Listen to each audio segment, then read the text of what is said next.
el tema,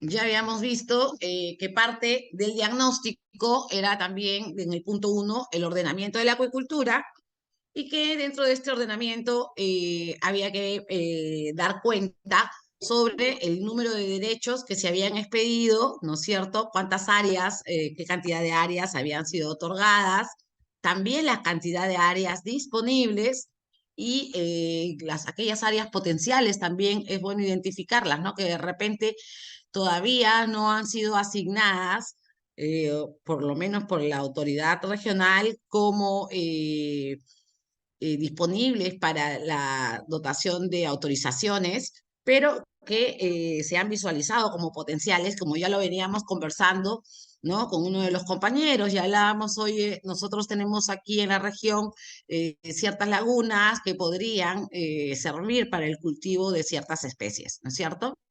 El nivel de informalidad, los aspectos ambientales asociados a dichas áreas, eso es muy importante también conocer, ¿no? Y aspectos sanitarios de los derechos acuáticos y de las zonas de producción.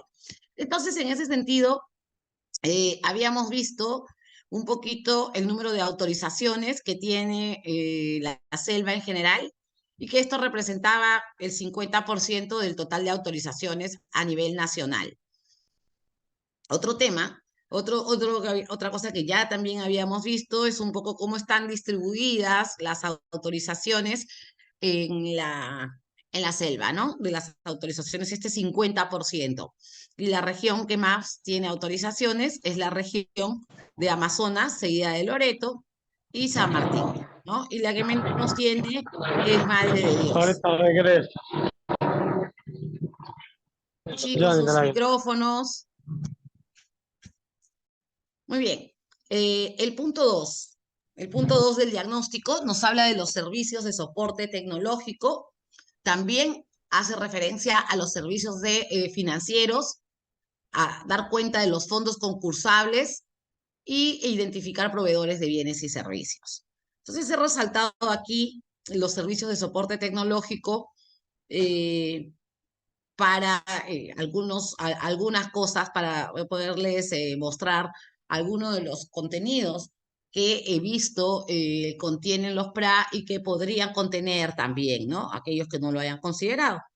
Entonces, por ejemplo, la infraestructura de soporte tecnológico para la investigación, la producción, el procesamiento y cadena de frío, ¿no? Y aquí es muy importante, creo que lo que sí he visto es que cuando hacemos esta descripción de la infraestructura de soporte tecnológico, solamente decimos quiénes son, tal vez dónde están, pero algo que nosotros no he visto que se haya evaluado en ninguno de los planes regionales es esta capacidad de servicio, ¿no?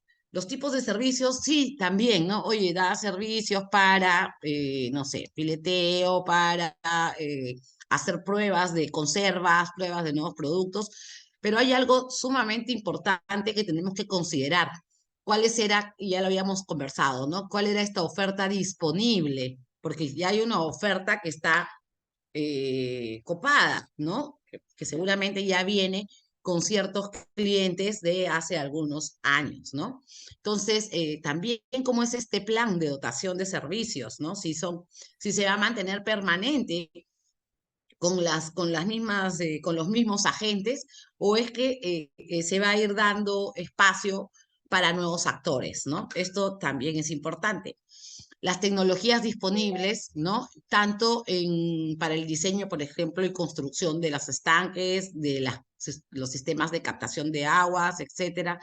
Las tecnologías disponibles para el monitoreo, la automatización, la gestión de data, etcétera. Y seguramente esta tecnología vamos a tener que buscarla extrarregionalmente, ¿no? Mucha de esta tecnología no es que lo tengamos a los proveedores permanentemente ahí en nuestra región, sino que son proveedores que pueden ser de carácter nacional o también de carácter internacional, ¿no? Y esto es interesante conocerlo.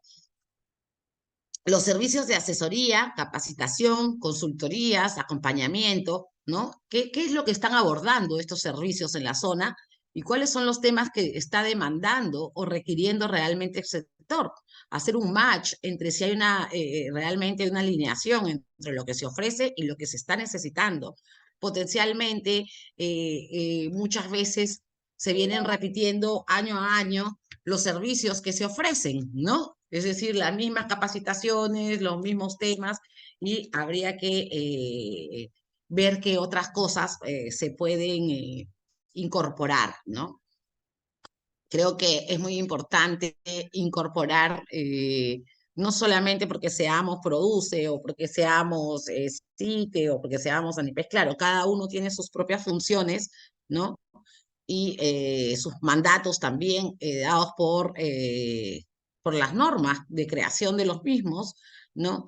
Sin embargo, existen algunos servicios alternativos o complementarios que podemos buscar que sean brindados por tal vez el sector privado, la academia, ¿no? Y me refiero al tema de gestión, ¿no? El tema de gestión también es muy importante y sumamente importante a nivel de los productores, ¿no?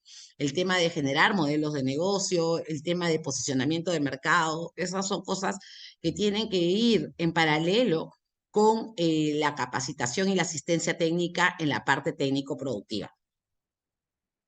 Dentro de los servicios financieros y fondos concursables, bueno, en el tema de los servicios financieros, pues los servicios financieros son recursos orientados a poder permitir el desarrollo de las actividades a lo largo de la cadena, extras a los recursos de los propios productores, definitivamente, ¿no? Entonces, por lo general, estos servicios, que son los préstamos y los créditos que vienen de la banca tradicional, ¿no? O estos créditos blandos también, ¿no?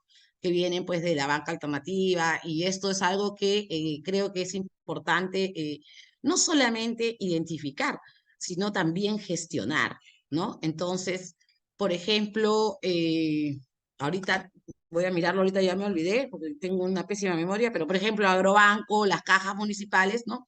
Me acuerdo en algún momento haber negociado con Agrobanco, ¿no?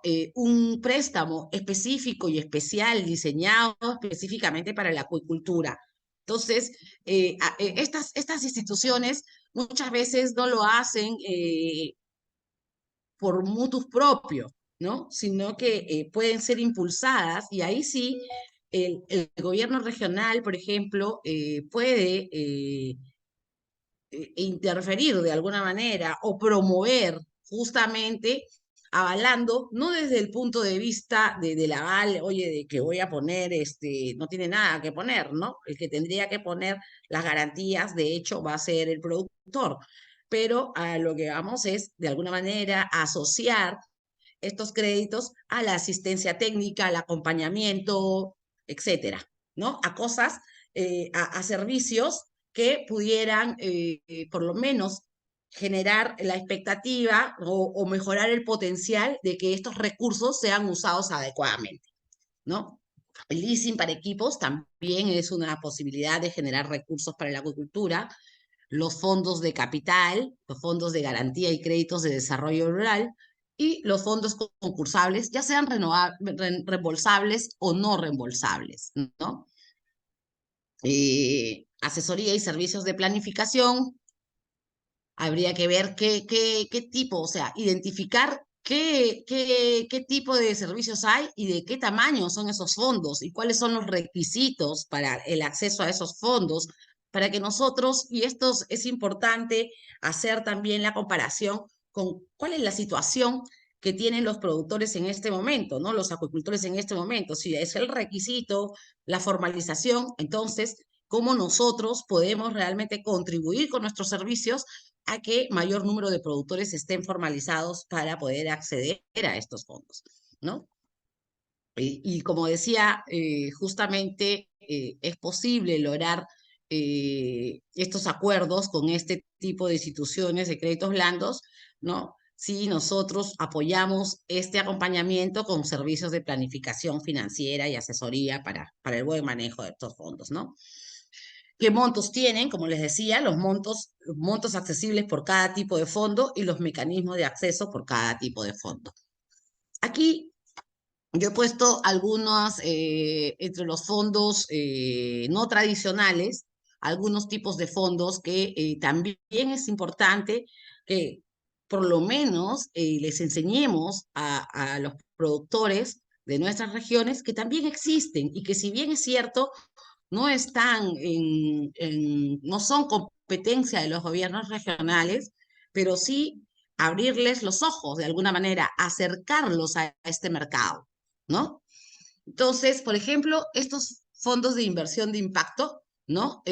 Son fondos, nosotros les comento justamente y por qué hago acápite a este punto de una manera más detallada, porque en realidad he tenido la oportunidad en el último año de buscar y estudiar los fondos y he encontrado de que existen, sin exagerar, en el año pueden abrirse una ventana de oportunidades entre 5.000 a 10.000 fondos de carácter internacional, de los cuales un gran porcentaje está enfocado en América Latina y otro importante porcentaje incluye específicamente a Perú. ¿Ok? Entonces, en ese sentido, estos fondos de inversión son fondos, sí, un poco difíciles de acceder porque en realidad están orientados a negocios que tienen una rentabilidad comprobada, una estabilidad comprobada, ¿no? Y altos montos de transacción. Generalmente está orientado pues a empresas que sobrepasan el millón y medio de facturación anual. Pero bueno, existen ahí y en algún momento puede haber alguna empresa que pueda acceder a dichos fondos, ¿no? Los fondos de aceleración, bueno, estos son fondos que están más orientados a la parte tecnológica de las startups y no, pero no solamente cuando pensemos en startups, pensemos pues en plataformas o en apps, eso no, no. Eso es algo como que lo que nos viene a la mente, pero una startup o no son también está referido a estos emprendimientos que están en su primera etapa, pero que son proyectos que tienen un alto potencial de escalar rápidamente. ¿Ok? Que son muy replicables, no solamente en el lugar en el que se realizan, sino que se pueden replicar en otras geografías, ¿no? Y en diferentes condiciones. Eso es un poco el concepto de lo que buscan estos fondos de aceleración. Otros fondos, la inversión de impacto, ¿ya? La inversión de impacto también es un poquito como el primero que les había mencionado, son inversionistas dispuestos a invertir ese es el que ya les había mencionado, ¿no? Dispuestos a invertir en empresas, pero van a pedir una utilidad y un porcentaje de las acciones. Pero los hay, ¿no? Hay muchos. ¿Y qué es lo que buscan estos inversionistas? Les da la gana de invertir, ¿no? Pero en proyectos que realmente tengan un impacto social, cultural y ambiental, ¿ok? Además de tener retribución económica. Y las subvenciones son los fondos que pueden ser acá, la mayoría son no reembolsables, pero algunos podrían ser reembolsables, ¿no? Son fondos no reembolsables que implican la transferencia directa de recursos económicos de acuerdo a cosas establecidas. Yo les voy a mostrar aquí, porque me parece interesante que lo sepan, una presentación muy rápida de cómo están distribuidos los fondos en el mundo. ¿Ya? Primero, estos fondos responden todos tienen que responder a algún objetivo de desarrollo sostenible. Los proyectos tienen que contribuir de una manera demostrable a cualquiera de los objetivos de desarrollo sostenible. Más o menos, sí, o los objetivos de desarrollo sostenible, por ejemplo, en el Perú, no sé si lo pueden ver, ahora sí. ¿Cómo están, por ejemplo, para América Latina y para el Perú se repite un poco la misma proporción? El trabajo decente y crecimiento económico tiene 35.4% de concentración de los fondos, a la de América Latina un poquito más, seguido de la industria, la innovación y la infraestructura. Y esta infraestructura no solamente está hablando de infraestructura de salud o infraestructura en educación, sino también está orientada a la infraestructura productiva. Pero es muy difícil encontrar fondos específicos para una sola empresa. los fondos están mucho más orientados para los colectivos, que ahorita lo vamos a ver, ¿no? Y ciudades y comunidades sostenibles y educación de calidad. Por categoría, ¿no? Justamente, ¿a qué cosa nos da? Dice, por ejemplo, ciencia, tecnología, innovación, desarrollo económico, desarrollo social y educación. ¿Ya? Más o menos esos son los aspectos más importantes. Pero tenemos aquí, por ejemplo, en el Perú, buena parte para infraestructura también. Los tipos de fondos que más hay en el Perú son los fondos de subvenciones. El 40% de los fondos son fondos de subvenciones, es decir, que no se tienen que devolver. ¿Ok? Y también tenemos un importante porcentaje de fondos de deuda blanda. Entidades a las que están dirigidas los fondos, y aquí algo muy importante, interesante para las entidades públicas. Miren, si bien es cierto, el emprendimiento social son lo que... ¿Y a qué se refiere emprendimiento social? Se refiere a comunidades, asociaciones de productores, eh, puede ser también cualquier tipo de asociación de un distrito, pero formado por el colectivo, ¿no? Pero que tenga que estar evidentemente registrado en SUNAR, correctamente constituido. ¿Correcto? Ahí está el 30% de los fondos.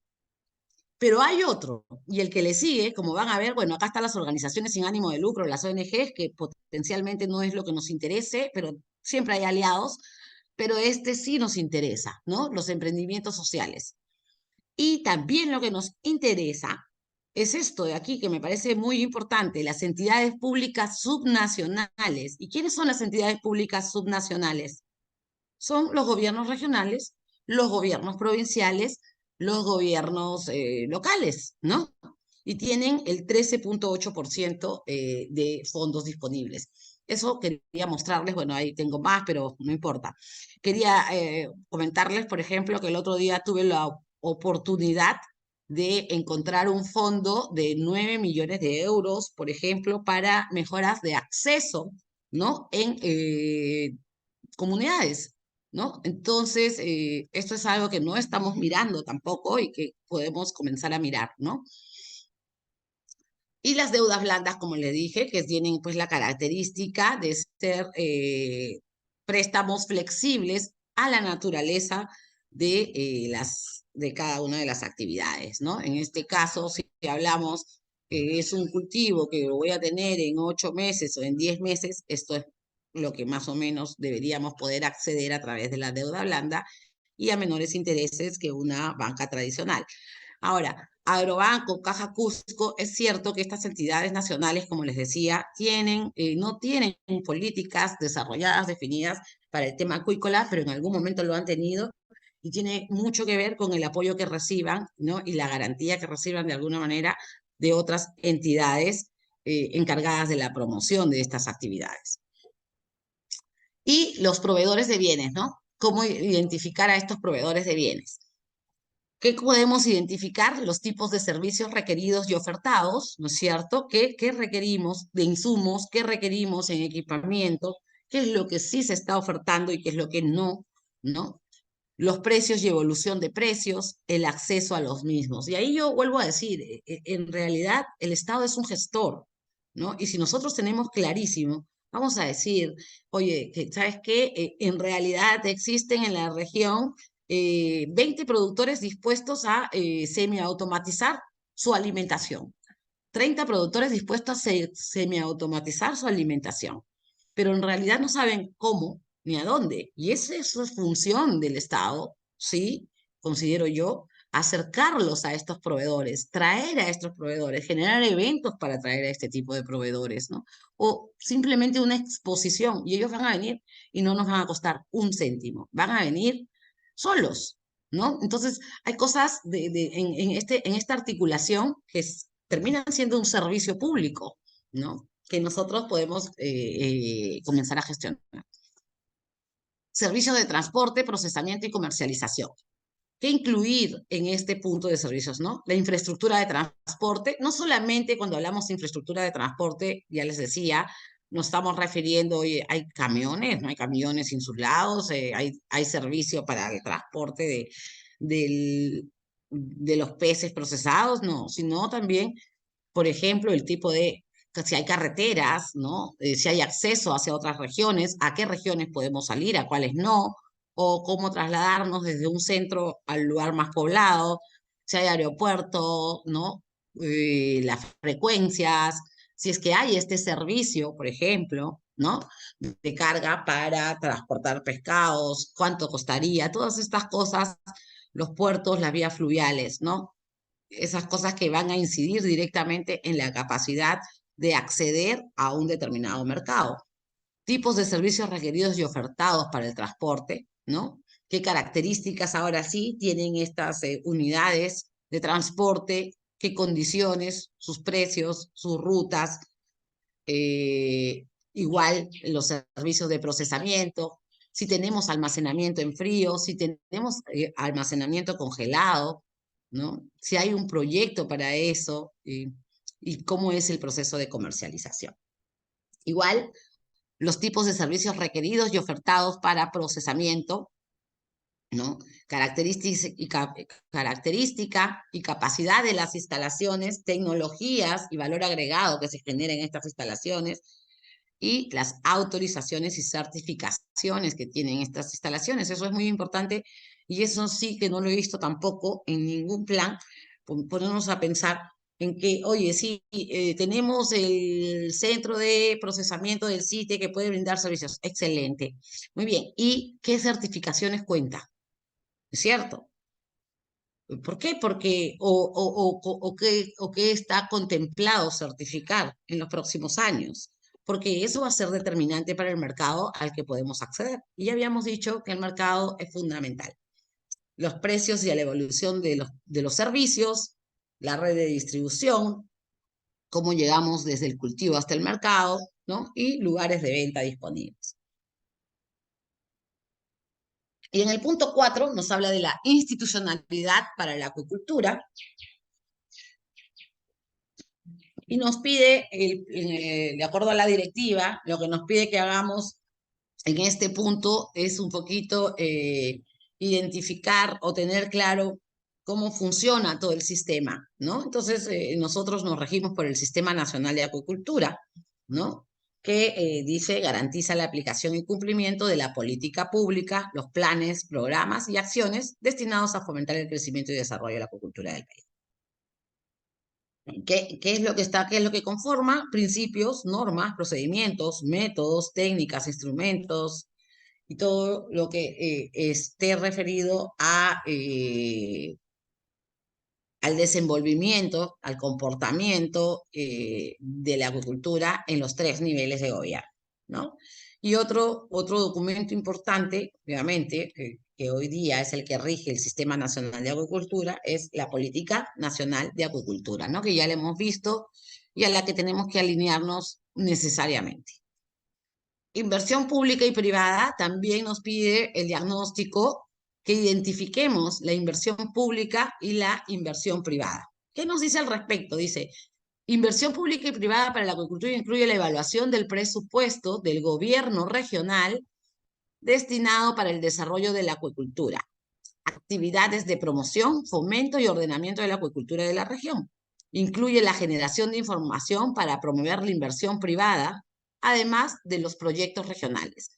Aquí quiero rescatar 3 cosas importantes, ¿no?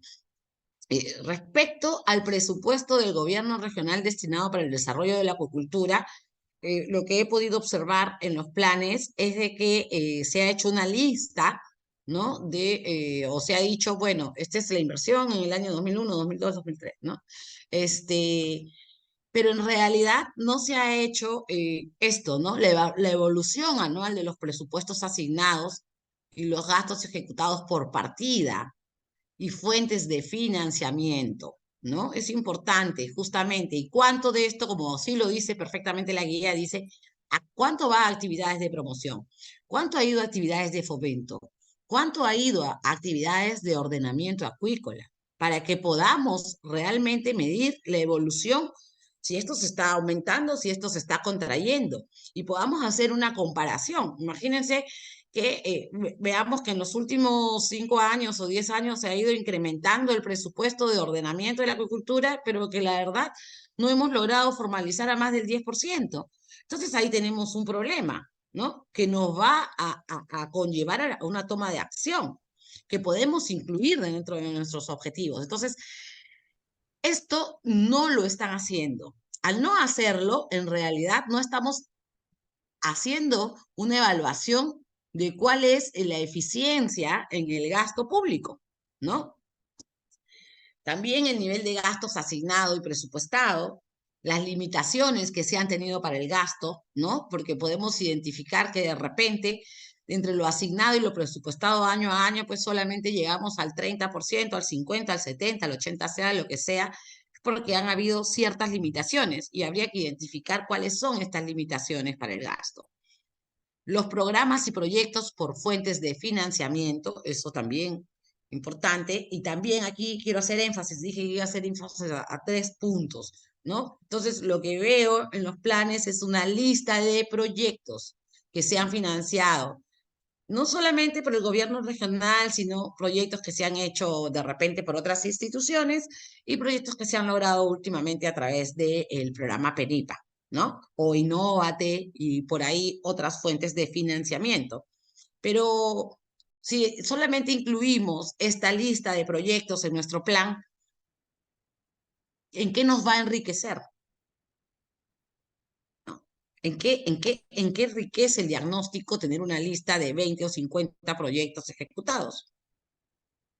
¿No? Entonces, creo que ahí es muy importante hacer un punto más allá, porque como yo les decía al principio, la directiva no te dice que no te puedes salir de ese lineamiento, te dice que es lo mínimo que debes hacer, pero nosotros tenemos que hacer lo que realmente nos sirva.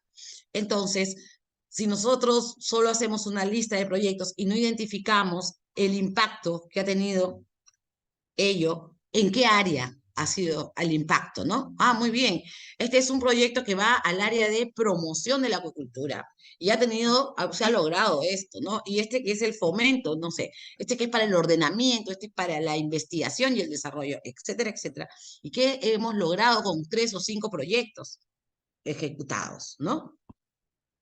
Porque entonces, si no logramos gran cosa, ¿para qué nos dedicamos a seguir haciendo ese tipo de proyectos? Y eso es lo que nos debería dar a relucir un diagnóstico. ¿Qué tipos de proyectos sí tienen un impacto en la región? ¿No?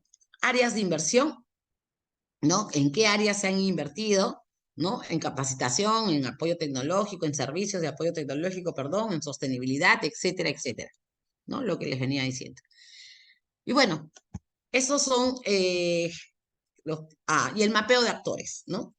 El mapeo de actores, según la Política Nacional de Acuicultura, son los actores evidentemente clave para el desarrollo de la acuicultura regional, ¿no? Que incluye a 4 grandes grupos según la Política Nacional de Acuicultura.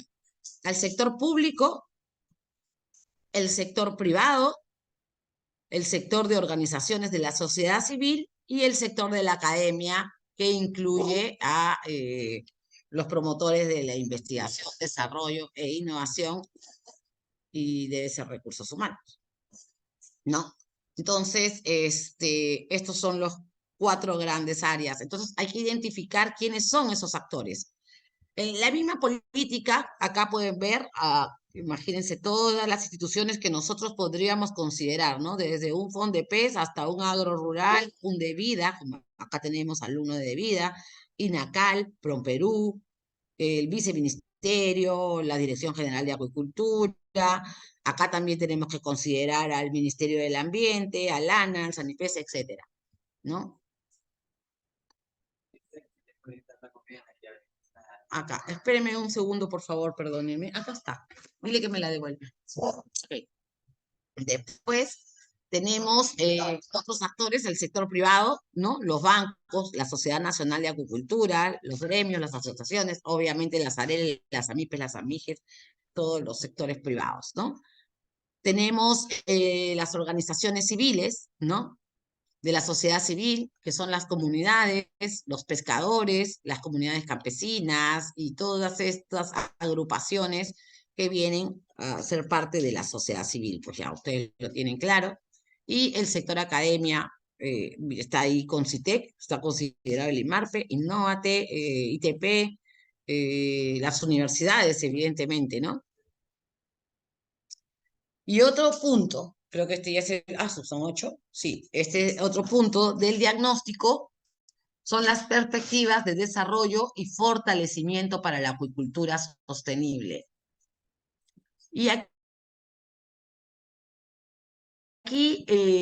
también quiero detenerme porque me parece muy importante. Cuando decimos, en este punto he visto grandes debilidades en los planes regionales de acuicultura, porque muchos lo que hacen en este punto es un resumen del diagnóstico.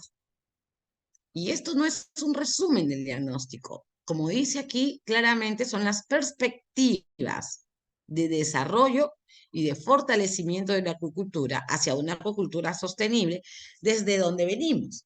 Entonces, ¿qué cosa significa perspectivas? Pues acá lo dice, ¿no? Posibles direcciones y enfoques que la región puede seguir para hacer competitiva la acuicultura, ¿no? Son posibles direcciones y enfoques que podríamos seguir. Eso es las perspectivas, hacia dónde podríamos ir. Variará en función de los objetivos, los recursos disponibles y las condiciones particulares de la acuicultura en cada región, ¿ok? Entonces, esto es fundamental para poder trazar nuestra visión. E implica varios ámbitos de perspectiva, ¿no? O varios enfoques de la perspectiva. Podríamos tener un enfoque de la perspectiva desde el nivel económico, ¿no? Desde una perspectiva económica, ¿no? Para, como por ejemplo, considerar cuál es nuestra perspectiva de generación de ingresos, cuál es nuestra perspectiva de la acuicultura respecto a la reducción de los niveles de pobreza o a la mejora del bienestar de la población, ¿no? Y esto implica, por ejemplo, pensar y considerar qué políticas de inversión y desarrollo de infraestructuras vamos a considerar dentro del plan, ¿no? ¿Cómo vamos a apoyar de repente la innovación tecnológica, entre otras cosas, ¿no? Entonces, a eso se refieren las perspectivas. En la parte ambiental, por ejemplo, ¿no? ¿Cuáles serían las perspectivas para promover la sostenibilidad y la minimización del impacto de la acuicultura? Entonces, ¿qué perspectivas tenemos, ¿no es cierto? ¿Qué medidas, qué perspectivas sobre las medidas que podríamos implementar para reducir la contaminación, para conservar o para la gestión del agua, para mitigar el cambio climático, etcétera? Desde el punto de vista social, ¿no? Lo que buscamos es mejorar la calidad de vida de las personas y justamente cómo vamos a intervenir en esta calidad de vida de repente con asistencia técnica para que tengan mejores capacidades, cómo vamos a incluir a las mujeres, cómo vamos a considerar el tema de seguridad, no solamente social, y que tiene que ver, por ejemplo, con la formalización del sector. El sector acuícola es un sector no solamente en la selva, sino a nivel nacional, en donde el mayor porcentaje de trabajadores trabajan de manera informal, ¿no? No reciben ningún tipo de beneficios, ¿no? Entonces, ¿cómo comenzamos a incluir esta perspectiva para que realmente se genere bienestar en la población, ¿no? Porque entonces seríamos una actividad más, porque bienestar yo puedo tener ingresos vendiendo mazamorras o vendiendo Avon, ¿no? Cualquier cosa, ¿no? Nos puede dar ingresos, pero eso no nos da un seguro social, ¿no? Eso no nos da de repente una escolaridad, unas vacaciones, etcétera, ¿no? Y esa es un poco la idea, que tampoco no la miramos y no la incluimos ni siquiera como perspectiva, ¿no? También otro aspecto en esta parte social que considero muy importante que se tiene que comenzar a mirar es el tema de salud y seguridad ocupacional, ¿no? Importante. ¿Qué medidas podemos tomar realmente para salvaguardar la salud de las personas? No, no porque se vayan a morir, sino porque también podría suceder, pero El tema es de que trabajen en condiciones seguras, tanto para el presente como para el futuro, ¿no? Tecnológicas, ¿por qué lo digo? Miren, y parece tonto, pero tengo la oportunidad de haber trabajado 5 años en la acuicultura de las conchas de abanico, por ejemplo, y ahí, bueno, ustedes saben, pues están los buzos, los motoristas, todo esto se soporta en las embarcaciones. Y cada año, ¿no? Como tenemos, trabajamos con productores que han optado por certificarse, ¿qué ha pasado? Teníamos que hacerles las pruebas ocupacionales año a año. Y es increíble cómo el porcentaje de personas, por ejemplo, con problemas auditivos, ¿ya? Aumenta año a año en proporción de 30%, o sea, pasan de nivel 1, el otro año ya, el otro 30% más ya tiene nivel 2 y nivel 3 de afectación, ¿no? Y eso no, a veces no lo, ni siquiera lo hemos identificado, ¿no? Lo mismo puede suceder con las posiciones en las que tienen que asumir, por ejemplo, para cargar, para jalar las mallas, por ejemplo, a la hora de la selección, de la cosecha, etcétera, ¿no? Entonces, esas son cosas que tampoco estamos mirando. Ya, entonces, tecnológicas, dice, para la opción y el desarrollo de tecnologías medias y avanzadas, ¿no? ¿Qué perspectivas tenemos para desarrollar tecnologías? ¿Cómo vamos a promover la innovación o cómo vamos a promover la inversión en infraestructura que conlleve a la mejora de la productividad, que no necesariamente tiene que ser de la automatización, pero sí a la mejora de la productividad, ¿no? Etcétera. Y cómo también, importante aquí en lo tecnológico, cómo incorporamos lo digital, la gestión de datos, la gestión, sí, la gestión en sí de la planificación, cómo la vamos tecnificando, o automatizando o digitalizando. Eso es algo que también es importante. Ahora, evidentemente esto está asociado con la disponibilidad de computadoras, de internet, etcétera. Entonces, hay políticas o hay acciones que requieren el conjunto con otras entidades, ¿no? Este, por ejemplo, no sé si ustedes tengan esto concebido en la mente, pero, por ejemplo, el Ministerio de Comunicaciones, que tiene un fondo, tiene un programa que se llama FITEL, ¿no? ¿Y qué hace FITEL? FITEL justamente financia la implementación de Internet rural, ¿no? Justamente en zonas rurales.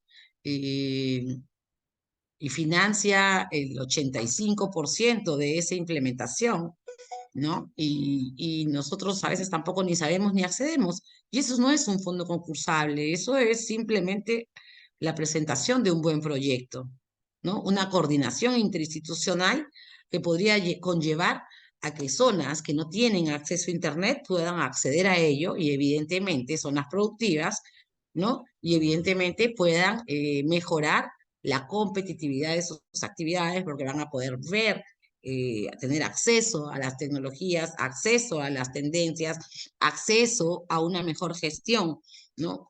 Les contaba el otro día que tenía un nuevo cliente justamente ahí en Pucallpa que va a hacer su habilitación y que, por ejemplo, a pesar de ser una persona que tiene otras inversiones, ¿no? Que tiene Palma, Esparra, es un empresario, ¿no? El centro de producción que maneja no tiene, por ejemplo, un sistema de control de la proyección de su producción, ni sabe exactamente cuál es su stock, ¿no? Entonces, evidentemente, cuando comenzamos a tener formatos, cuando nos quedamos solo en los formatos en papel y esto no lo sistematizamos, ¿no? Y no lo podemos proyectar y sumar y restar, porque si lo dejamos en papel no estamos sumando y restando las mortandades, ni el alimento, ni cuánto va creciendo, ni el índice de crecimiento, etcétera. Entonces, definitivamente somos unos productores que producimos a ciegas, ¿no? Y esto nos va a generar una desventaja competitiva versus otras acuiculturas, ¿no? Entonces, si no comenzamos a mirar esas cosas que en realidad son detalles que determinan la competitividad de una actividad económica, ¿no? Tenemos que entrar también, creo, en ello, ¿no? Perspectivas de mercado, ¿no? Para justamente trabajar o visualizar cómo vamos a mantener el mercado que se tiene o si se va a crecer, en qué mercado o cómo se va a penetrar a un nuevo mercado, ¿no? Y las culturales, justamente para preservar las tradiciones y las labores culturales y etcétera de una determinada localidad, ¿no? Y por último, y muy importante, estos dos puntos, el punto 7 sobre las perspectivas de desarrollo, esto es un punto vital, ¿no? En nuestro plan regional de acuicultura. Y otro punto fundamental que no está siendo bien abordado es el problema público y el modelo del problema público, ¿no? Ya habíamos hablado del problema público cuando habíamos hablado de lo que eran las políticas. ¿Y qué cosa era el problema público? Para recordar, dice, situación de las personas o de su entorno que representa una necesidad, carencia o insatisfacción colectiva, ¿no? Entonces es una necesidad o insatisfacción colectiva. Eso es un problema público, no es aquel que aqueja al 10% o al 20%, no, es el que aqueja a la mayoría.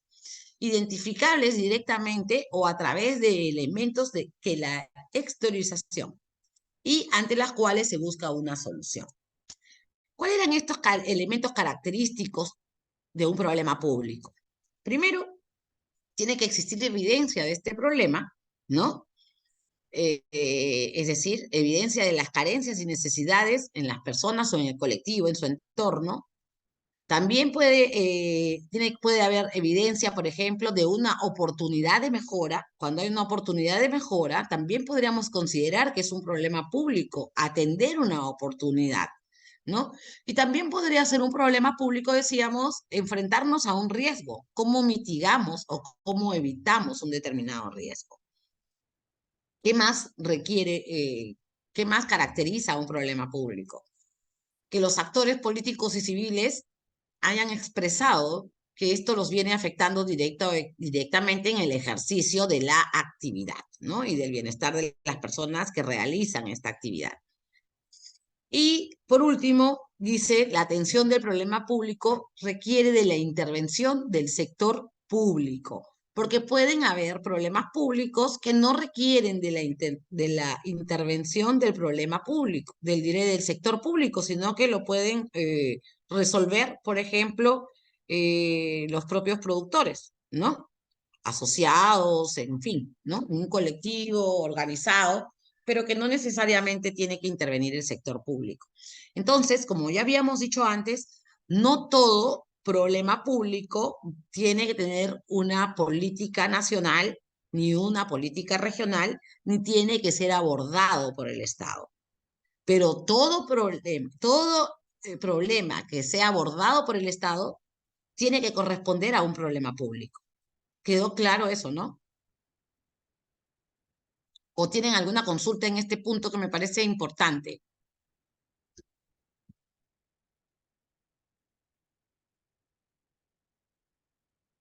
¿Ninguna? Ok. Entonces dice, importante recordar que los problemas públicos son interdependientes y dinámicos, ¿ya? Aquí he puesto un videíto para que me pareció interesante de un problema público. Lo voy a poner. A ver, ¿cómo lo pongo? Ah, creo que tengo que dejar de compartir un ratito y voy a compartir con mi video. Compartir sonido, a ver, compartir, qué raro. Debería estar. Ahí está. Ahora sí. ¿Y cómo hago para compartir esto?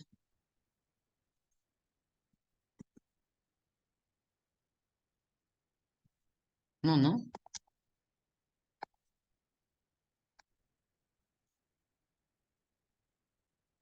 Entonces yo me voy a ir a internet. No sé qué pasó aquí con mi problema público. A ver, clic derecho, dices. Clic derecho. Eh, no, no lo hice bien.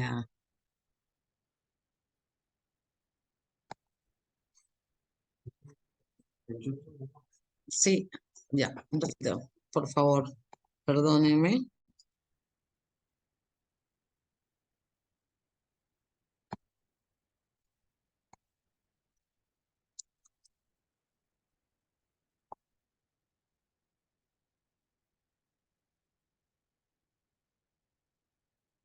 Un ratito voy a dejar de compartir para buscar.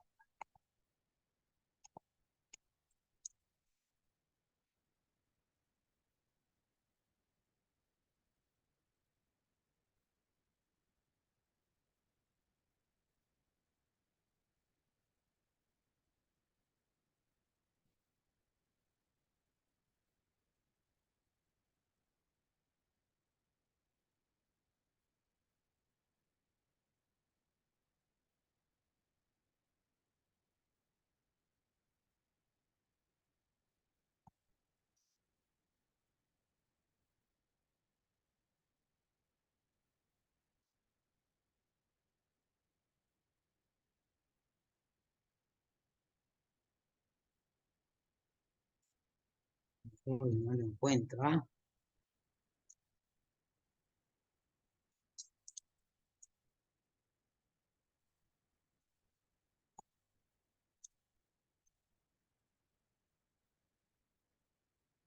Bueno, no lo encuentro, chicos, perdónenme. No sé cómo lo puse, pero no lo puedo identificar ya.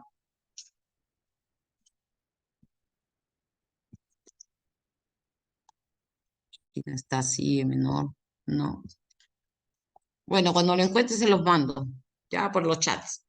¿Ya? Porque es muy importante esto, pero es importante porque sobre la base de eso es que vamos a establecer realmente nuestra visión.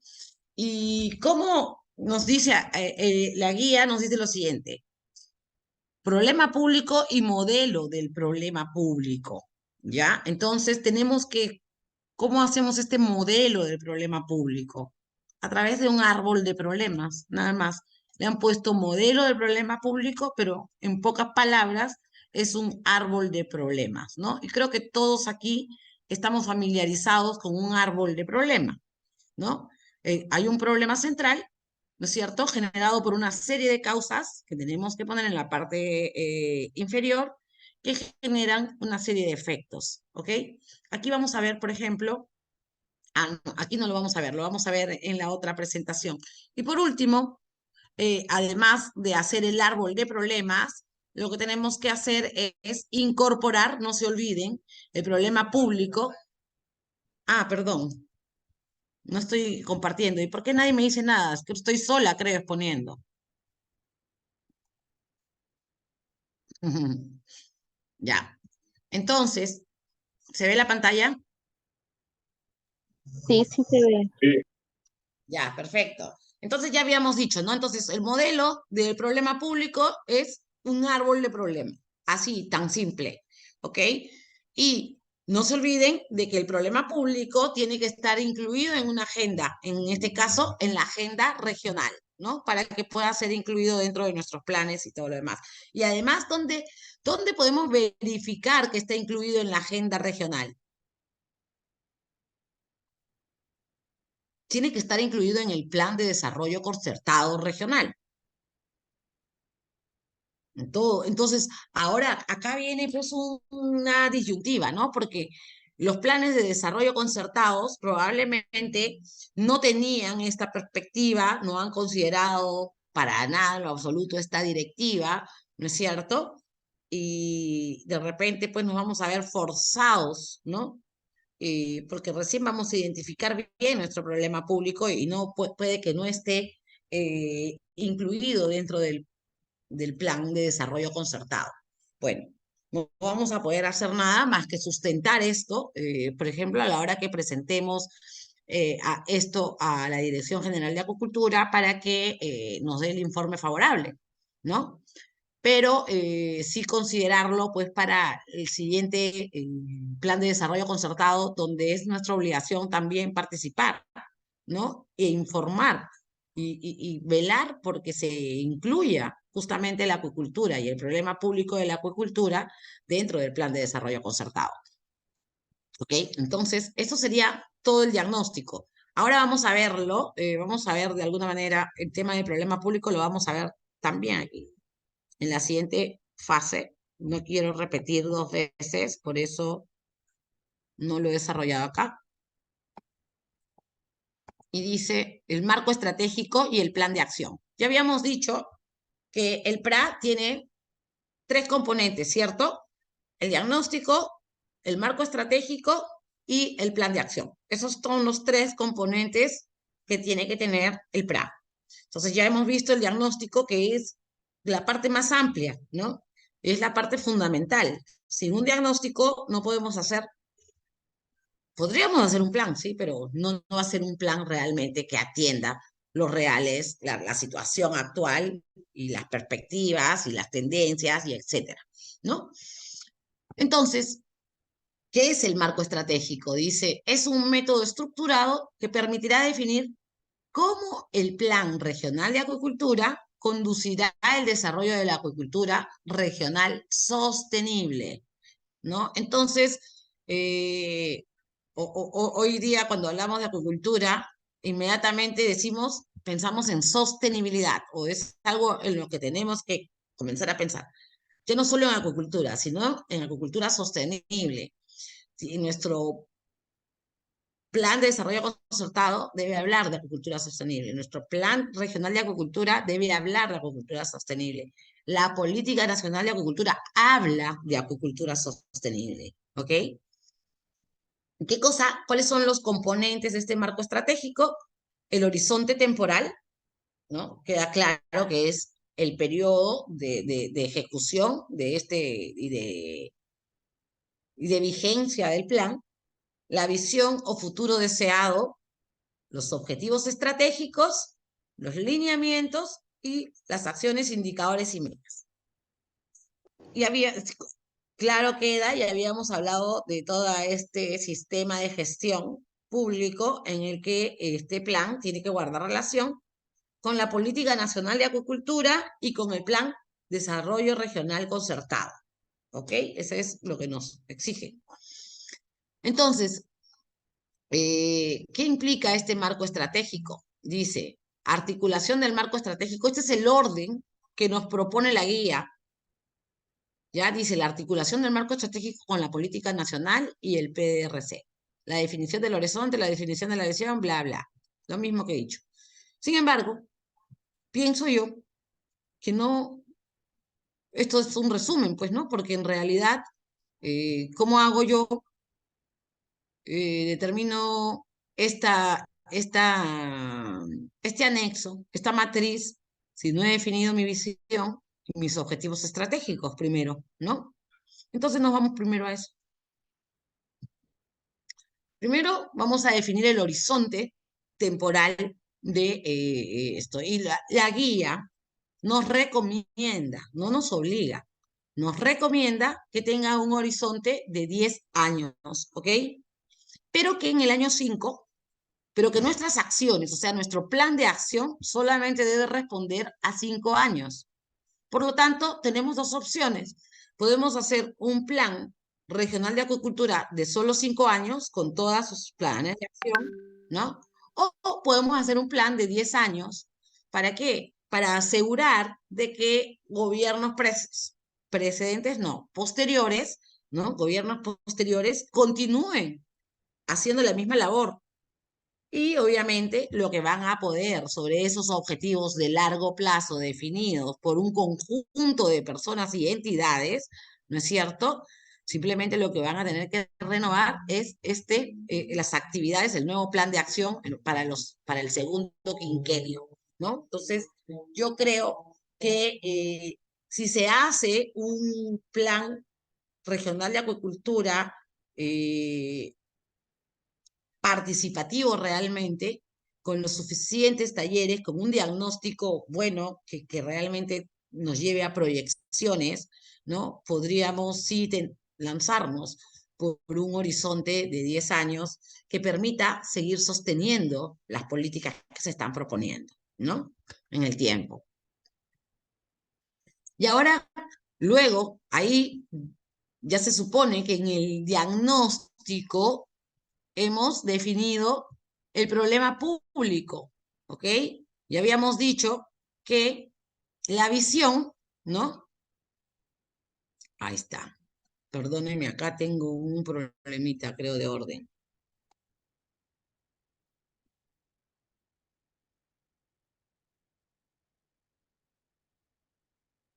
¿Dónde hay dos?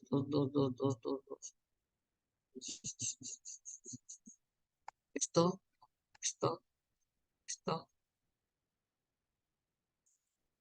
Acá está. Entonces, ya está bien. La visión, ¿no? Nos habíamos dicho, la visión tiene que responder a un problema público, ¿ya? Voy a decir así, la visión de la acuicultura sostenible regional. ¿Qué es lo que me debe dar la visión? ¿Ya? Es la situación más favorable y factible de ser alcanzada, culminando un tiempo establecido como horizonte temporal. ¿No es cierto? ¿Qué es lo que quiero lograr en 10 años? Eso es lo que me debe dar la visión en el mejor de los escenarios, siempre y cuando sea factible. Pero también, ¿qué es la visión? Acá es muy importante. Es la respuesta al problema público identificado. ¿Ok? Entonces, si no hemos hecho una buena identificación del problema público, no vamos a poder tener una visión realista, ¿no? O que realmente atienda el problema principal de la acuicultura, ¿no? También debes responder al desarrollo compartido, a las tendencias y a las aspiraciones de los actores clave, en este caso los productores, ¿ok? Ay, mis perros, perdónenme. Entonces, vuelvo a repetir, pregunta de examen. Visión es la situación más favorable y factible que se espera alcanzar en el periodo de vigencia del plan. Debe dar respuesta a un problema público, debe dar respuesta al desarrollo compartido, a la visión de desarrollo compartido, a las tendencias del sector y a las aspiraciones de los productores, ¿no? Se recomienda incluir un valor numérico de la situación actual del problema público o de la situación futura. Visión o futuro deseado que debe estar enmarcado en el plan del desarrollo regional, también nos dice. Nuestra visión debe estar enmarcada en el plan de desarrollo regional. Y un poco regresamos a lo que les había comentado, ¿no? Tal vez nuestro plan de desarrollo regional no haya contemplado o no haya sido hecho sobre la base de un diagnóstico actualizado, pero bueno, eso no nos debe impedir hacerlo. Entonces, ahora sí, digo, ya tenía que tener yo mi problema público identificado. Y este problema público, el que he puesto aquí, es el que está en la Política Nacional de Acuicultura. ¿Por qué? Porque el único PRA que tiene, que ha hablado sobre el problema público, ¿ok? Como tal, con nombre y apellido, problema público, es el PRA que está en evaluación en este momento en Produce, que es el PRA de Madre de Dios. Pero lamentablemente este PRA no ha definido el problema público. Nos pone el problema público y dice, débil gestión organizacional, limitado personal, inversión pública. Inversión pública no es un problema, ¿no? Tendría que decir poca inversión pública, insuficiente inversión pública, deficiente inversión pública. Ese es el problema, ¿no? Limitado personal, ¿para qué? ¿No? Promoción de la acuicultura tampoco es un problema público, ¿no? Débil promoción de la acuicultura sería. Pero ninguno de estos son problemas que pueden ser las causas de un problema público. Primero, este no es el modelo. Ya habíamos dicho que el modelo es simplemente el árbol de problemas. Ese es el modelo, ¿correcto? Entonces esto está equivocado. Y por último, no define un problema público central que agrupe todos estos problemas o que estos problemas sean la causa de ese problema. Entonces, ¿dónde sí lo vemos? En la Política Nacional de Acuicultura, para que tengamos un ejemplo, ¿no? Y nos dice la Política Nacional de Acuicultura que el problema central o problema público es la limitada competitividad de la cadena de valor de la actividad acuícola, ¿ok? Que potencialmente corresponde al mismo problema público de todas las regiones, ¿no? Potencialmente, pero al que podemos desglosar, podemos ampliar, ¿no? Para que aterrice en la realidad de nuestra región, ¿no? Entonces, ¿cuáles son las causas que ha identificado la Política Nacional de Acuicultura sobre esta limitada competitividad? Dice, existe una débil institucionalidad, limitada capacidad en investigación, desarrollo e innovación, tecnología y recurso humano, debilidad en inversión en factores habilitantes claves de la cadena de valor y acceso a financiamiento, limitado acceso y consolidación en mercado y débil sostenibilidad del sector. Entonces, esas son las causas de esta limitada competitividad según la Política Nacional de Acuicultura. Pero cada una de estas causas directas tiene causas indirectas que también tenemos que identificar y que solamente lo he puesto para como ejemplo en débil institucionalidad. Y acá faltan más causas indirectas, pero ya no tenía espacio. ¿Y qué dice? Débil posición jerárquica de la acuicultura en institucionalidad pública, que no refleja calidad de sector prioritario nacional de la acuicultura. No refleja la calidad como prioritaria, ¿no?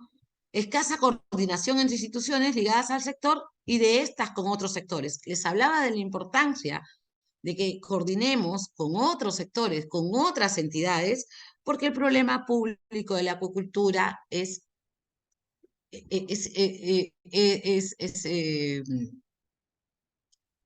quería decir es, implica, ¿no es cierto?, es dinámico e implica justamente, confluye con problemas públicos de otros sectores, ¿no?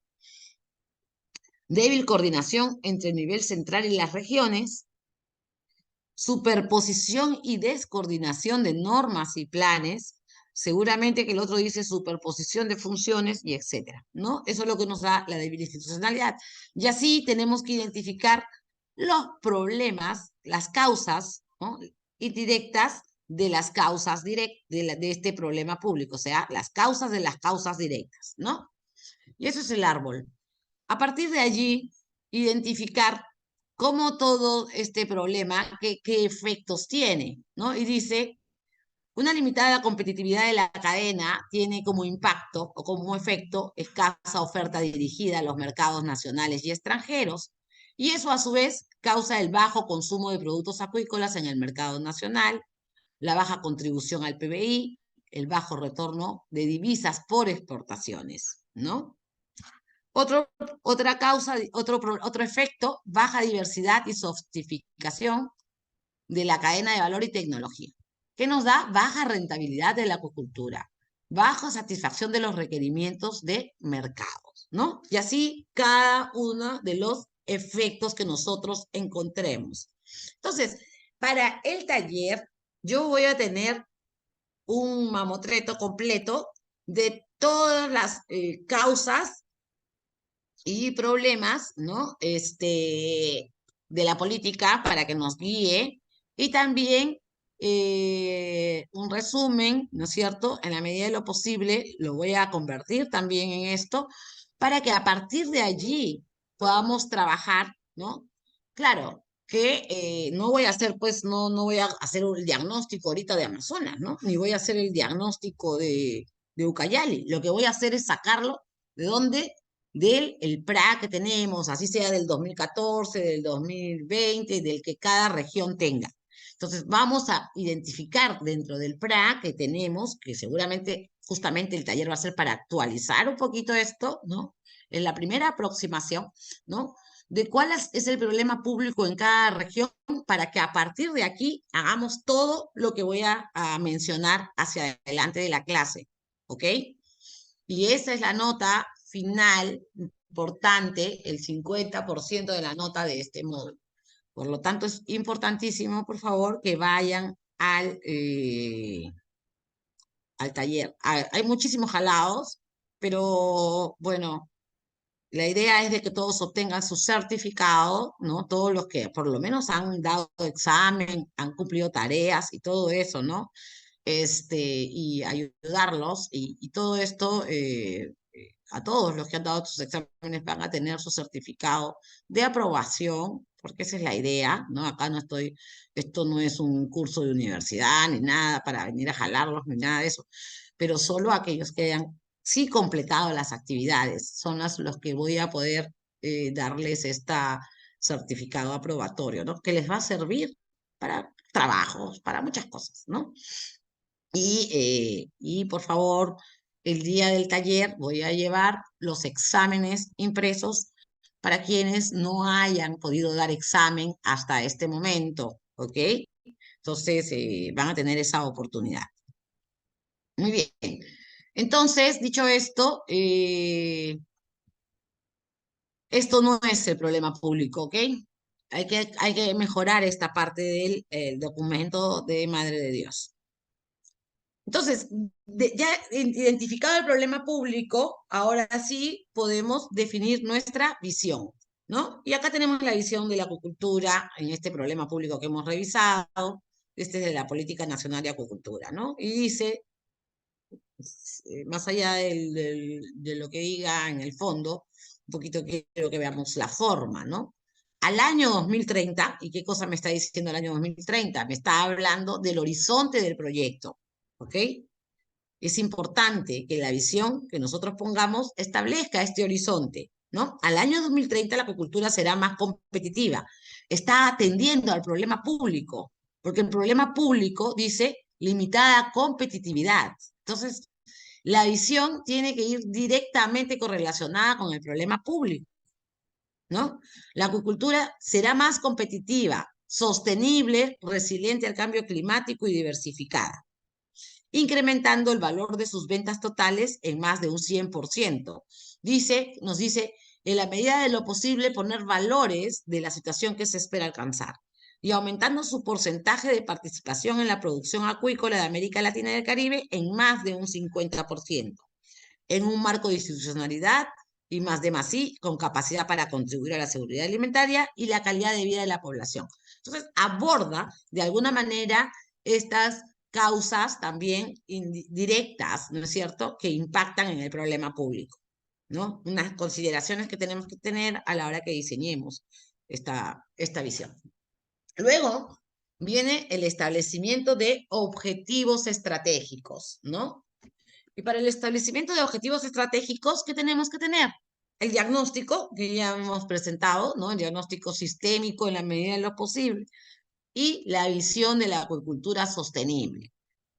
Con esos dos elementos, ¿es cierto? Y aquí nos basamos en el punto 7 del diagnóstico que hablaba de las perspectivas, estas perspectivas que hemos considerado, ¿no?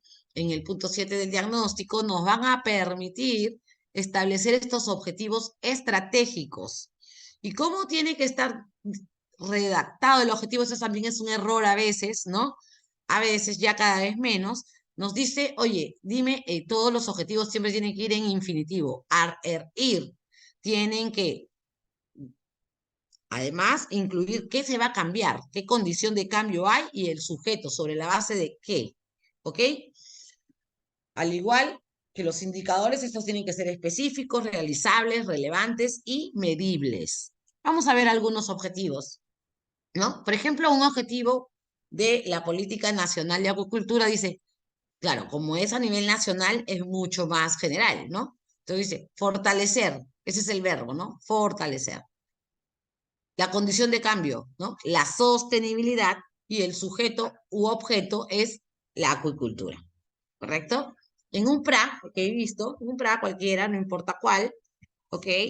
Acá también está correcto. he sacado uno correcto, dice desarrollar el verbo.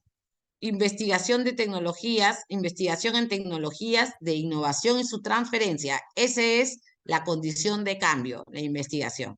¿A quién? A los acuicultores, el sujeto. ¿Ok? Entonces, así tenemos que redactar los objetivos estratégicos de acuerdo a la guía y en general cualquier objetivo que redactemos en cualquier documento hacia adelante de nuestras vidas. Muy bien. Los indicadores. Entonces, establecidos los objetivos, definimos los indicadores de desempeño con M, ¿no? Y metas. Entonces, aquí voy a cambiar porque no voy a mandarles esto, voy a quedar como ignorante. Ya, ahora sí. Ya, muy bien, de desempeños y metas. Y para eso tenemos el anexo 3, ¿no? ¿Qué queremos medir aquí? El desarrollo y el avance de cada objetivo.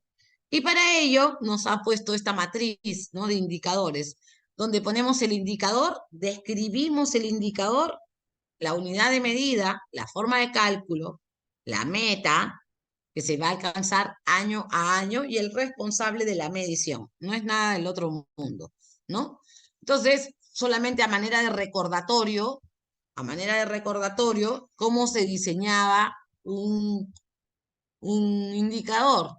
Había un parámetro de medición, ¿no? Un parámetro, la magnitud empleada para la medición, cómo vamos a medir, y acá están tasas, porcentajes, índices, razón, número, tasa de variación, cantidad. Ya lo hemos visto, ¿no?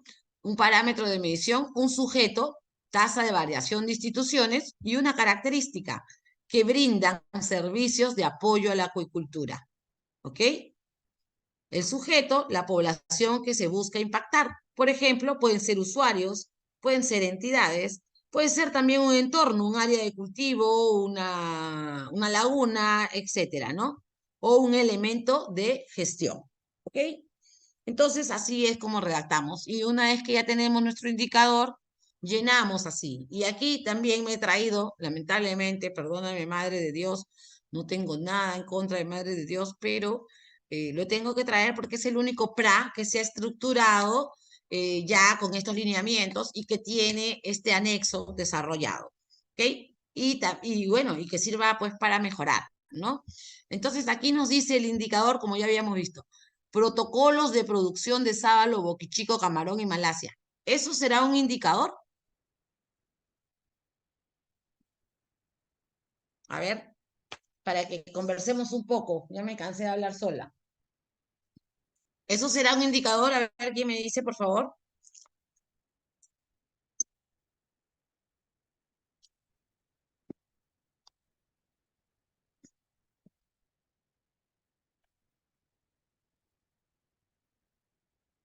A ver, voy a mirar quiénes están. Me voy a dar el trabajito de mirar a los participantes. Alejandra Espinosa, por favor, ¿estás? Tú que eres de Madre de Dios.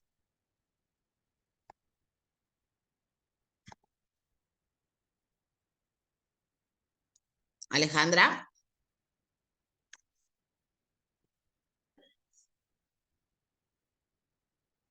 Eso quiere decir que Alejandra puso su camarita, nada más puso su Sí, compu y se fue. estoy conduciendo. Lo que pasa es que estoy conduciendo, pero estoy escuchando la clase. ¿Se me oye? Sí, Alejandra.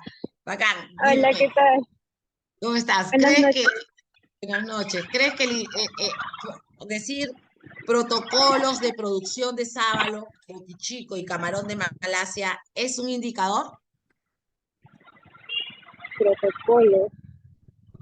Mm, me parece que sí. O sea, sí, la cantidad de protocolos que se hagan se puede medir, se puede cuantificar, ¿no?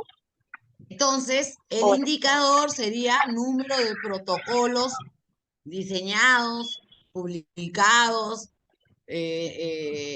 enseñados, no sé, ¿no? Pero decir solo protocolos de producción, claro, sería el número de protocolos. tener un parámetro de medición, un sujeto y una característica. Entonces, aquí solamente tenemos un sujeto, protocolos de producción de sábalo, boquichico y camarón. Ni siquiera tiene una característica. porque no me está diciendo si son enseñados a los productores, si son publicados, si son estructurados, no me dice ni siquiera eso, ni tampoco me está dando el parámetro de medición, ¿ok? Gracias, Alejandra. Entonces, a ver, les pregunto otro. Eventos de difusión de resultado de investigaciones realizadas. Este está un poco mejor, ¿no es cierto? Ya me habla de difusión de resultados de investigaciones realizadas. Ya me está diciendo la acción. Son investigaciones realizadas. Lo que nos falta poner aquí es el número de eventos. Entonces, ¿qué ha hecho el diseñador o los diseñadores de este plan? En la fórmula de cálculo, más o menos, han puesto el indicador. Y dice, en la fórmula de cálculo dice, número de protocolos publicados. Pero la fórmula de cálculo del número de protocolos publicados, ¿cuál sería?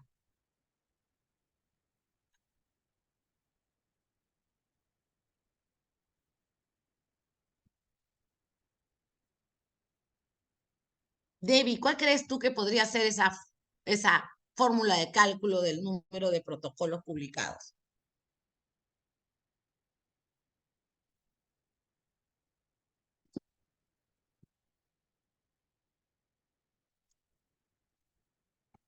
Debbie, ¿estás? ¿Alguien, por favor, un voluntario? Si no, ya acabo la clase, pues, porque no hay nadie, creo. Estoy editando sola. Sí estoy. Disculpa, Luisa. A ver, Debbie. A ver, a Ahora, ver. a ver, vamos a, Mm, me voy a dar el trabajo de volver a repetir. Dice, Gracias. tenemos aquí, mira, dice que un indicador es eventos de difusión de resultados de investigaciones realizadas.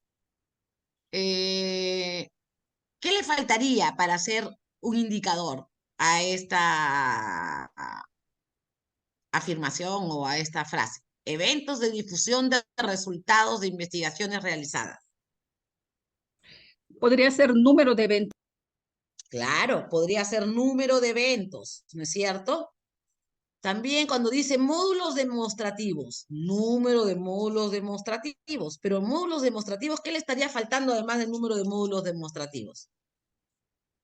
Para que sea un indicador. La Aparte de la característica. cantidad, la característica, número de módulos demostrativos implementados, mejorados al 100%, operativos, no lo sé, ¿no es cierto? Entonces, tenemos que mejorar el diseño de nuestros indicadores y no confundir la fórmula de cálculo, porque la fórmula del cálculo no es número de protocolos ni es número de documentos aprobados. Si yo pongo número, mi fórmula de cálculo es conteo, ¿no? Y además hay que evitar estos indicadores que dicen número, número, número, número. No me dice nada el número. ¿Qué me dice el número? ¿Qué impacto me está, a qué impacto me está refiriendo? Que yo te diga que hay número de eventos de difusión o número de módulos demostrativos. ¿Qué impacto me arroja ese indicador? Lo que se ha trabajado durante la temporada, durante el tiempo, ¿no? Que se ha hecho Entonces la nos investigación. está hablando de cumplimiento, ¿correcto? Claro. Ya, pero si yo quiero saber el cumplimiento, sería mejor decir también en mi indicador, yo podría decir número o porcentaje de protocolos, ¿no? O sea, que sean programados, que se han cumplido. Por lo menos eso sí me dice si he cumplido o no el 100%. Pero yo cuando pongo número de protocolos, yo digo 3. ¿Eso qué es? ¿3 de cuántos? ¿3 de 10? ¿3 de 20? ¿3 del 100? ¿3 de qué? 3 no me está diciendo, me está diciendo que hemos hecho 3, sí, pero no me está dando referencia siquiera a si estoy cumpliendo con lo que me he proyectado a hacer, ¿no? Entonces, como recomendación para que por lo menos estos indicadores nos permitan ver cuán bien estamos respecto a lo que por lo menos hemos proyectado, deberíamos usar preferiblemente indicadores que nos digan, ¿no es cierto?, que nos hagan referencia al impacto que estamos logrando, aunque sea en la gestión. Ahora, no significa que tengamos que usar un solo indicador. Podemos usar más de un indicador para cada uno de los objetivos estratégicos, ¿no? O, por ejemplo, ¿no? En uno yo puedo medir, sí, la gestión, pero en otro yo puedo medir el impacto en los productores. Porque, por ejemplo, yo pongo protocolos de producción de sábalo. Más bonito o más importante podría ser decir número de productores que acceden a los protocolos o que han recibido capacitación en los protocolos, a los que se les ha entregado un protocolo, ¿no? Porque el que yo publique protocolos no me garantiza absolutamente nada. ¿Qué me garantiza que está publicado el protocolo? ¿Me garantiza siquiera que un productor lo leyó? No, ¿no es cierto? No nos garantiza. Entonces, esas son cosas que creo son importantes a la hora de que consideremos estos planes regionales de acuicultura. No tenemos que ponernos unas metas increíbles, simplemente metas realizables, pero lo importante es que podamos identificar realmente qué estamos logrando respecto a la problemática que hemos identificado. ¿Ok? Por último, tenemos el plan de acción, ¿no? Y el plan de acción, que es el resumen, dice, ¿no?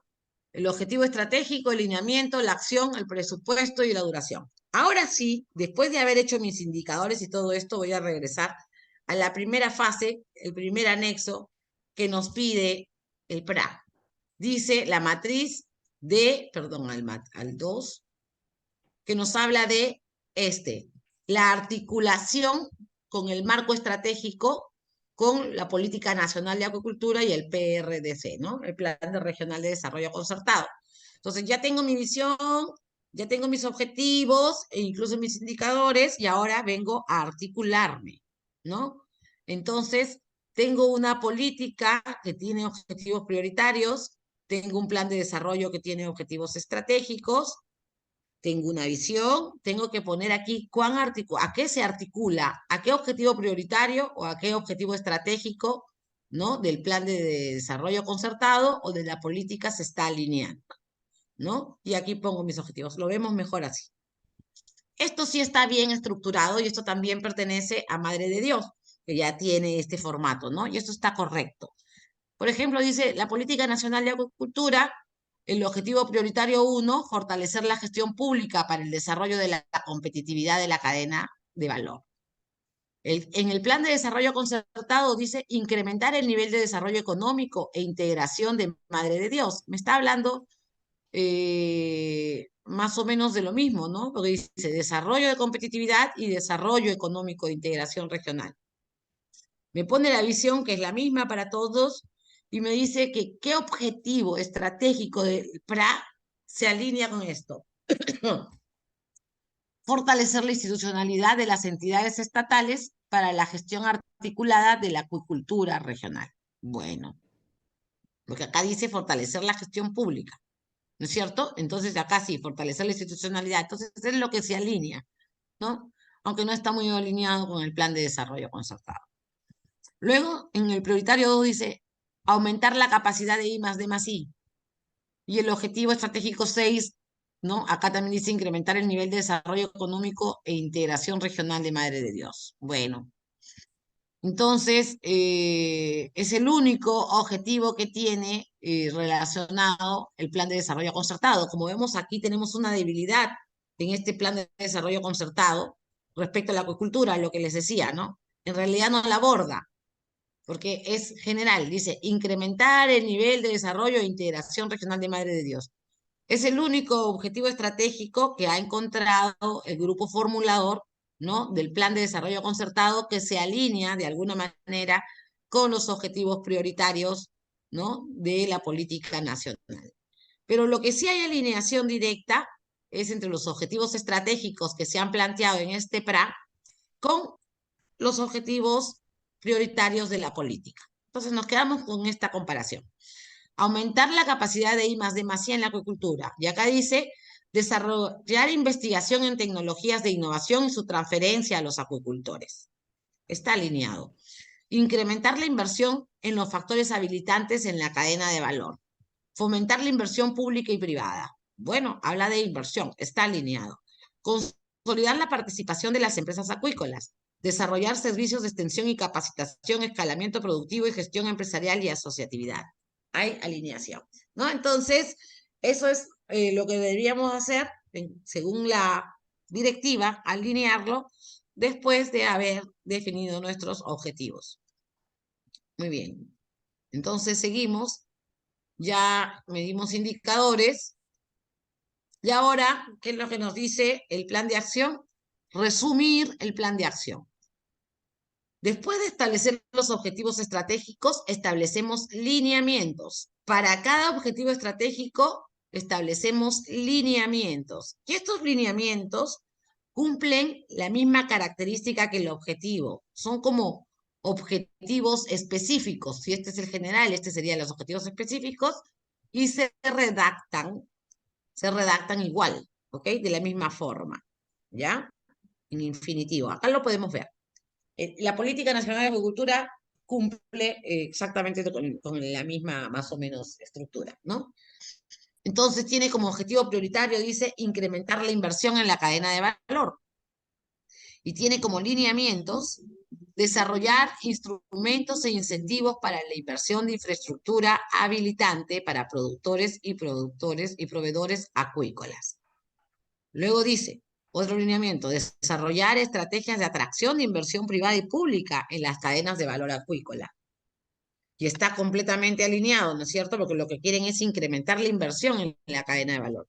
Y luego dice fortalecer el emprendimiento con potencial de crecimiento en AREL y AMIPE. ¿Ok? Y bueno, y luego establece sus servicios, porque ya sabíamos que a nivel de política solo hablamos de servicios y no de acciones. Muy bien. Acá también tenemos el mismo documento, el mismo PRA, que también lo ha hecho más o menos. Bien, dice acá, el objetivo de desarrollar investigación en tecnologías y sus lineamientos, desarrollar protocolos de producción, desarrollar el plan de manejo de la tilapia, difundir resultados de investigaciones, implementar módulos demostrativos y realizar convenios con instituciones. Correcto, ¿ok? Y te dice qué acciones vas a realizar. Los centros de producción de semillas producen sábalo y boquichico. Ahí creo que hay que fortalecer esta parte, ¿no? Oye, no me está diciendo qué hacen. Profesional desarrolla la consultoría, no me dice. Lo que me tiene que decir es, ¿cómo voy a lograr este lineamiento? ¿Ok? Desarrollar protocolos de producción de sábalo y boquichico. Muy bien, entonces voy a lograrlo a través de los CITES, en asociación con la DIREPRO, durante no sé qué periodo, y se van a hacer estos estudios y bla, ¿ok? O se va a hacer una sistematización de todas las investigaciones desarrolladas. Esa es la acción, ¿correcto? Luego el presupuesto estimado y la duración en años. Este mismo plan de acción, por último, ya terminamos. Creo que ya estamos en la hora también. Estamos muy bien, estamos antes, pero ya acabamos. Voy a ver aquí. Este no es. Ah, ya, sí. Control C. Espérense. Ya, bueno, piña. Acá está. Entonces, tenemos que llenar esta ficha, la ficha número 5, que nos habla del objetivo estratégico, lineamiento, la acción, el objetivo, la descripción, los resultados esperados, las actividades previas, los insumos necesarios, entidades responsables, participantes, la duración estimada, los indicadores que ya hemos calculado, los medios de verificación de los indicadores, los supuestos para poder calcular estos indicadores, los riesgos que podrían poner en riesgo el logro de las acciones, ¿no? Y la prioridad y el presupuesto estimado. Entonces, acá también, miren, dice, objetivo estratégico, desarrollar la investigación en tecnologías de innovación. Lineamiento, difundir resultados de investigación. Correcto. Acción, desarrollo de un evento académico para la difusión de resultados de investigación. Correcto. Objetivo, difundir información y resultados de investigación realizadas en un evento anual. Ese será, bueno, puede ser, ¿no? Pero yo creo que el verdadero objetivo de desarrollar investigaciones de tecnología, ¿cuál es? ¿El objetivo es difundir en un evento anual o el objetivo es dar a conocer tecnologías disponibles para la acuicultura a los productores, ¿no? Y la descripción del objetivo acá dice, las investigaciones deben estar enfocadas a solucionar problemas reales de los acuicultores y por ende estas deben ser validadas también en el campo. Se pretende que el evento académico de difusión se logre durante el desarrollo del Expo Madre de Dios o del Festival de Acuicultura que se promueve en el presente PRA. Entonces, ¿estamos describiendo el evento o estamos describiendo al objetivo y la acción, ¿no? Entonces creo que tenemos que describir un poquito la acción propiamente dicha con un objetivo y el objetivo real que queremos alcanzar y cómo lo vamos a alcanzar, ¿ok? Y bueno, esto es hasta aquí y esta es la última parte, ¿ok? Acá está, acá lo puse justamente en dos partes, esto es lo mismo. Y la última parte es el plan de acción, dice el cronograma de implementación. Tenemos nuestros objetivos estratégicos, nuestros lineamientos, nuestras acciones, y la vamos a poner en 5 años, porque habíamos dicho, diré, en 4 o 5 años, máximo 5 años. Así nuestro horizonte sea 10 años de nuestro plan, solamente haremos este ejercicio hasta máximo 5 años y trimestre por trimestre, ¿ok? Y eso es todo lo que tiene realmente la guía. Lo que nosotros vamos a hacer en el taller, como ya les dije, es identificar el problema público o validar el problema público, que lo voy a llevar estructurado, entre comillas, desde lo que he sacado, lo que voy a sacar de los PRA, ¿no? Y a partir de allí ustedes lo validan, lo transforman, lo actualizan para poder desarrollar justamente la visión, los objetivos estratégicos, los lineamientos, claro, de una manera rápida, y algunos indicadores, ¿no? Ya estas fichas ya no las vamos a ayudar ahí, por supuesto. ¿Ya? Entonces, bueno, eso es todo por hoy. Hemos acabado un cuartito de hora antes. No sé si tienen preguntas, consultas sobre los talleres o algo.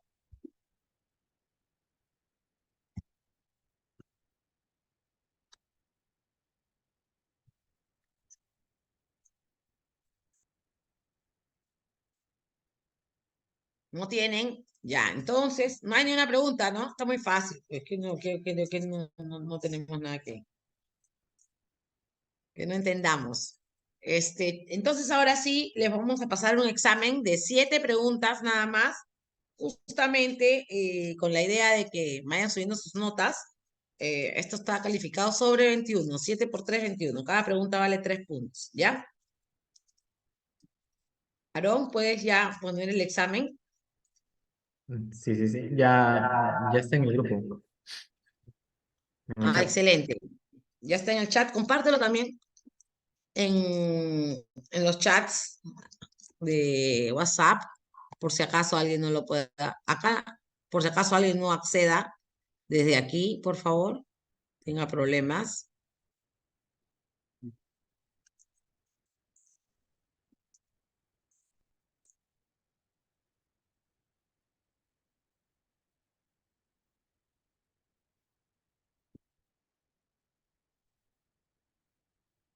Y bueno, para recordarles también que el lunes ya tenemos el taller en Loreto, ¿no? En Loreto. El lunes tenemos taller en Loreto, el miércoles en Moyobamba y el viernes en Chachapoyas.